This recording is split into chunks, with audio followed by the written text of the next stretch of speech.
बिस्मिल्लाहिर्रहमानिर्रहीम। नाज़रीन, आप देख रहे हैं प्रोग्राम एजुकेशन न्यूज़ और मैं हूं आपका मेज़बान अज़मत ख़ान।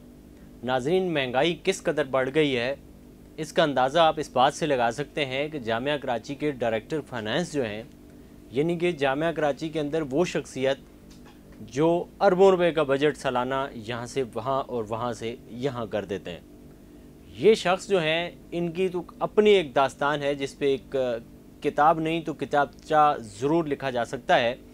तारिक कलीम साहब 2015 में इन्होंने कदम रंजा फरमाए थे जामिया कराची में, और ताहाल ये जामिया कराची से जाने का नाम नहीं ले रहे हैं, जबकि इनकी जो उम्र है रिटायरमेंट की वो भी गुजर चुकी है और अब उससे आगे आ चुकी है। लेकिन सेक्रेटरी बोर्ड एंड यूनिवर्सिटीज़ मुरीद रहमो साहब का दस्त शफ़क़त इनके सर पे मौजूद है, इसलिए इनका साया जो है वो जामिया कराची पे मौजूद है। अब ये जो तारिक कलीम साहब हैं ये बज़म ख़ुद प्रोफेसर भी हैं।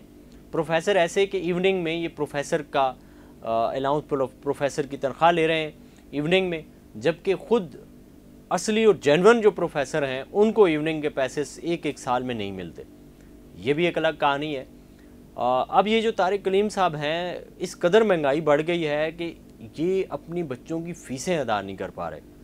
गज़ब खुदा का कि जो शख्स माहाना 3.5 से 4 लाख रुपए जिसकी इनकम हो, जिसके घर में गाड़ी भी सरकारी हो, जिसके घर में छोटे मोटी चीज़ें लाने ले जाने के लिए 2 ड्राइवर भी मौजूद हों और उन ड्राइवरों के लिए 1 अदद सरकारी मोटरसाइकिल भी मौजूद हो, वो शख्स डायरेक्टर के पोस्ट पे बैठ करके 3.5 से 4 लाख माहाना कमाने वाला, जिसकी छोटी मोटी बीमारी के पैसे भी जामिया कराची अदा करता हो, वो भी इस महंगाई में इस कदर पिस चुका है कि अपने बच्चों की तनख्वाह, अपने बच्चों की जो फ़ीसें हैं यूनिवर्सिटी में वो अदा नहीं कर पा रहे। इनकी बच्ची है जो 3rd year BS 3rd year में के पहले सेमेस्टर में जामिया कराची में पढ़ रही हैं और फिजियालॉजी की स्टूडेंट हैं।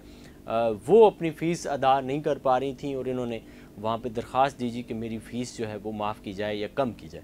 अंदाज़ा करें ये सारा रोना जो है ये महंगाई की खातर है, वरना वो बड़े नेक आदमी हैं। वो ज़ाहिर है 3.5 से 4 लाख एक बंदे के घर का गुजारा नहीं होता, तो जब भी तो ज़ाहिर है वो बच्चों की फ़ीसों के मुतालिक इस कदर रंजीदा है कि वो चाह रहे हैं कि उनके बच्चों की फ़ीसें कम की जाए। नाज़रीन, मेरे ख़्याल में इस चीज़ को बतौर तमसील जामिया कराची को बैठना चाहिए, लेना चाहिए और इसको बतौर नमूना पेश करके जितने भी असातिज़ा हैं उनके बच्चों को, उनके रिलेटिव्स की फ़ीसें कम से कम माफ़ कर दी जाए, नहीं तो आधे करने का ऐलान कर दिया जाए, ताकि ये जो बेचारे इस तरह के दीगर कई लोग होंगे जो बेचारे शर्म में आ कर के नहीं दे रहे होंगे दरख्वास्त, और ये तो माशाल्लाह से बड़े अफसर हैं इसलिए इन्होंने दरख्वास्त इनकी बच्ची ने दे भी थी कि जी फ़ीस माफ़ की जाए, वरना बहुत सारे लोग ऐसे हैं वो नहीं भी दे सकते, दरख्वास्त ही नहीं दे सकते, बहुत सारी वजूहत होती हैं। तो इसलिए जामिया कराची को खुद ही ऐसे लोगों का ख्याल करना चाहिए और उनकी फ़ीसें मेरे ख्याल में माफ़ कर दी जाएँ या तो आधी कर जाएँ। वैसे भी इवनिंग के जो लोग हैं, स्टाफ है,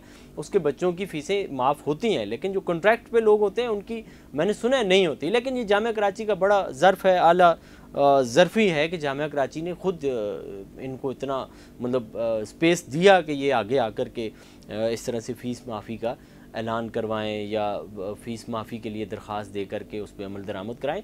ज़ाहिर है ये कोई बड़ी बुरी बात नहीं है, एक शख्स है, गुजारा नहीं हो सकता महंगाई में, तो ये मेरे ख़्याल में एक उनकी दानिश में अच्छा अमल था।